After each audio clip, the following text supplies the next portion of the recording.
Assalamualaikum warahmatullahi wabarakatuh. Saya Nur Azliana binti Othman dengan bernombor matrik 2019-214526.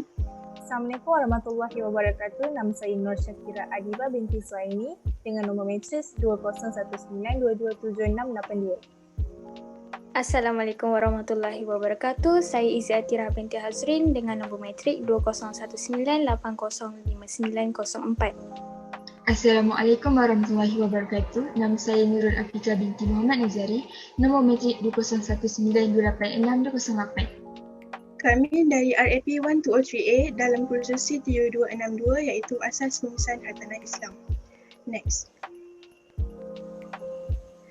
Pada hari ini kami akan membentangkan bab 11 iaitu etika urus niaga hartanah dalam Islam.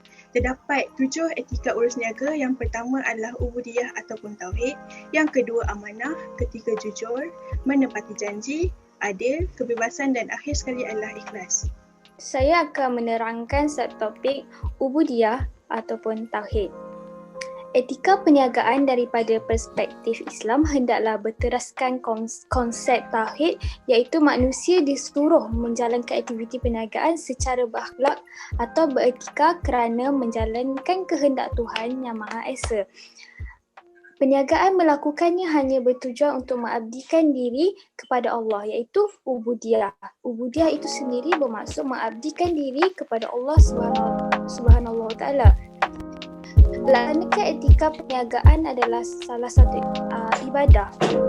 Allah Subhanahu Wa Taala amat menyukai hamba-Nya yang benar dan jujur dalam perniagaan. Yang mana benar dan jujur itu amatlah penting dalam melaksanakan sebarang perniagaan. Bentuk akhlak yang sering dikehendaki oleh Allah Subhanahu Wa Taala boleh dirujuk kepada Al-Quran dan hadis, iaitu berteraskan hadis dan Al-Quran. Semua ajaran hukum Islam yang terkandung di dalam Al-Quran dan hadis adalah untuk menjaga kebaikan hidup manusia, tidak kira agama maupun tempat. Ini bermaksud setiap agama berteraskan etika tersebut, iaitu bersikap benar dan jujur ataupun lebih kepada ubudiyah, iaitu tauhid, iaitu mengabdikan diri kepada Tuhan Yang Maha Esa. Semuanya untuk menjaga manusia dari segi agama, nyawa dan jiwa. Apabila ditanya kepada Siti Aisyah radhiyallahu anha, isteri Rasulullah sallallahu alaihi wasallam, mengenai akhlak Rasulullah sallallahu alaihi wasallam, beliau menjawab akhlaknya adalah Al-Quran. Al-Quran itu adalah merupakan akhlaknya.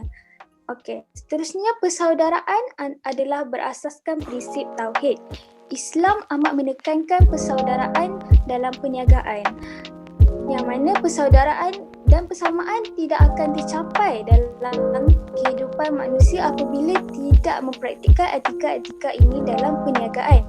Akan tetapi, apabila semua manusia itu dikira sebagai hamba Allah, maka ia adalah sebagai punca dan asas persaudaraan dan persamaan antara sesama manusia. Tiada yang mengetuai atau mengatasi Allah. Semuanya adalah hamba.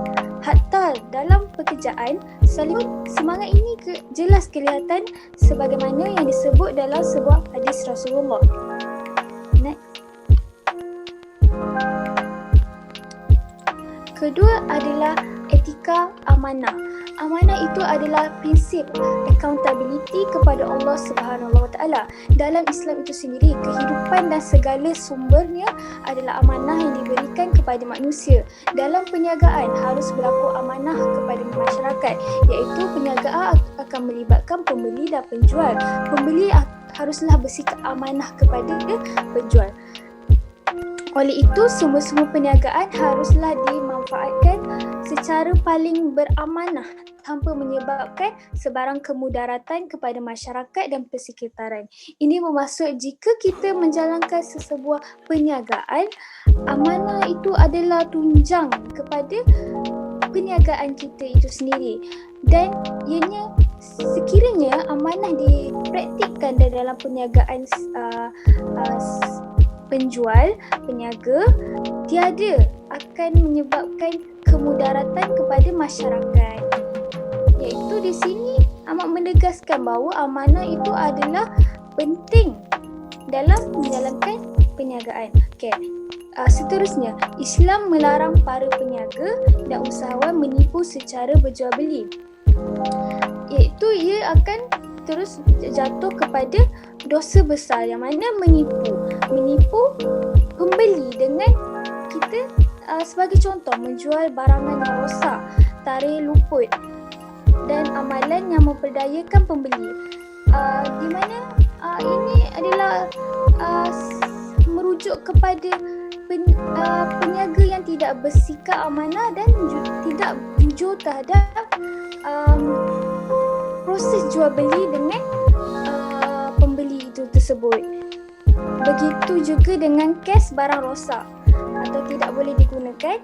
Islam mengizinkan pembelinya untuk mendapatkan semula wangnya. Berhak itu adalah hak kepada pembeli untuk menuntut semula wangnya sekiranya barang tersebut rosak atau tidak mendatangkan manfaat kepada pembeli itu sendiri.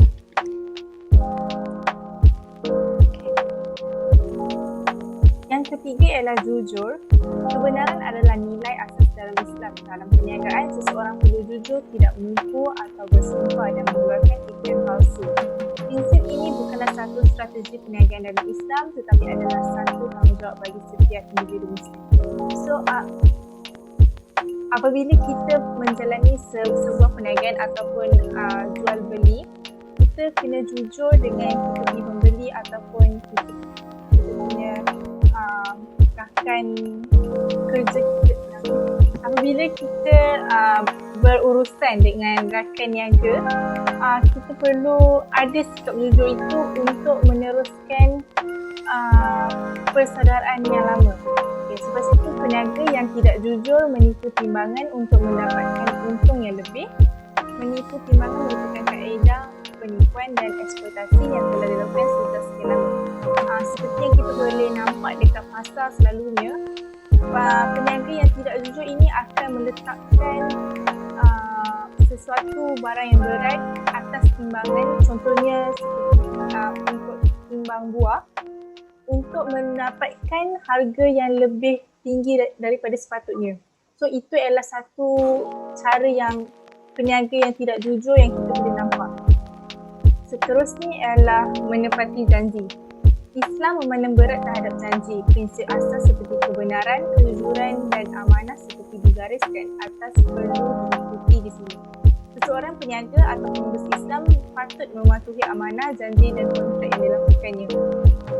Contohnya, kita boleh lihat semasa pengurus itu sendiri, dia perlu mematuhi janji yang ada dalam kontrak kerjanya, seperti dalam skop kerja untuk berurusan dengan pihak atasan supaya tidak berlakunya penggelapan duit dan sebagainya.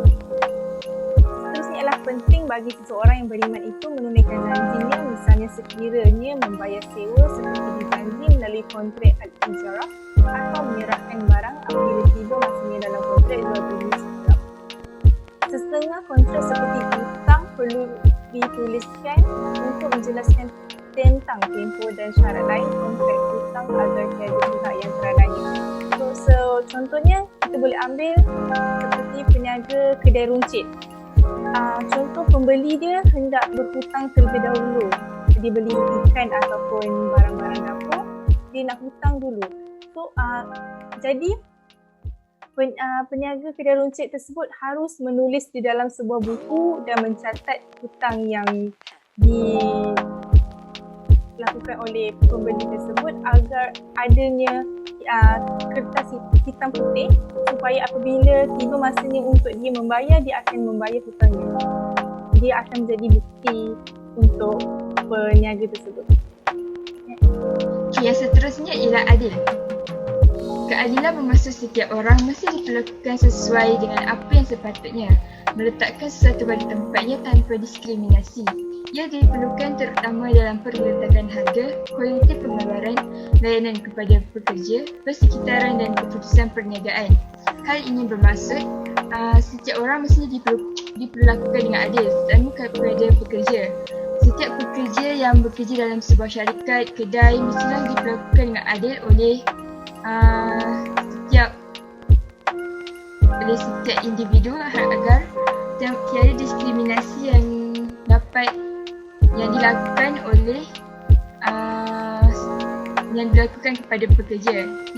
Hal ini juga adil bermaksud kepada peletakan harga barang. Hal ini diperlukan agar pembeli-pembeli dapat membeli dengan harga yang sama di setiap kedai. Next.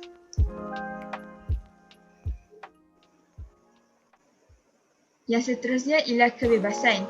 Kebebasan yang diberikan oleh Islam berbeza mengikut acuan ideologi ciptaan manusia. Islam membebaskan manusia daripada kejahilan, hawa nafsu dan kepercayaan karut seterusnya mengisi kehendak fitrah ini melalui aspek-aspek keimanan. Pendekatan Islam ini akhirnya melahirkan manusia yang bebas jiwanya daripada pengaruh luar dan selama ini dijadikan pegangan dan panduan. Penyerahan diri yang mutlak kepada Allah Subhanahu Wa Taala menjadikan manusia bebas bersuara dan bertindak selaras dengan gesaan Islam agar membebaskan manusia daripada kejahilan dan penghambaan manusia. Bagi Islam, semua barang adalah ciptaan Allah. Kekayaan dan segala kemudahan dari aspek ekonomi juga adalah pemberian daripada Allah. Ia adalah pemilik mutlak. Oleh yang demikian, seorang manusia tidak mempunyai kebebasan mutlak dalam mengurus kekayaan dan barangan dalam kegiatan hariannya. Ini kerana kebebasan manusia dalam Islam bukannya who knows best yang diamalkan hasil daripada pandangan ekonomi barat. Prinsip dalam Islam ialah Allah yang maha mengetahui sedangkan kamu tidak mengetahui. Next. Akhir sekali adalah ikhlas dalam menjalankan pekerjaan dan perniagaan. Lagi-lagi perniagaan sebab perniagaan ini melibatkan orang lain bukan sahaja diri kita sendiri. Sikap demikian dapat mewujudkan keefisienan dan peningkatan dalam produktiviti. Maksudnya kat sini, bila kita ikhlas dalam melakukan sesuatu, kita akan menghasilkan produk kita sendiri dengan baik. So, dia juga dapat mengelakkan manipulasi hak orang lain. So, bila kita dapat hasilkan produk kita sendiri, maksudnya kita terhindar daripada kes penipuan ataupun peniruan barangan orang lain. Okay, next. Okay. Last sekali adalah kesimpulan. Konsep etika perniagaan dalam Islam lebih dikenal dengan akhlak. Dalam perniagaan, etika dan akhlak adalah sangat diperlukan dalam segala amalannya, sehingga apa yang dilakukan akan memberi kesan positif terhadap perniagaan. Manakala jika amalan buruk yang dilakukan, maka juga akan memberi kesan negatif pada perniagaan yang dilakukan oleh para peniaga. Maksudnya kat sini, semua peniaga perlulah bersikap dan berakhlak mulia dalam menjalankan perniagaan mereka, sebab bila kita buat dengan niat yang baik, maksudnya kita akan dapat pulangan tu dengan dalam keadaan yang baik. Bila kita melakukan keburukan, maksudnya apa yang peniaga tu dapat adalah keburukan juga. Dalam etika perniagaan Islam, amalan dan prinsip-prinsip etika perniagaan harus berpedoman pada Al-Quran dan Hadis sebagai pedoman dalam ajaran Islam.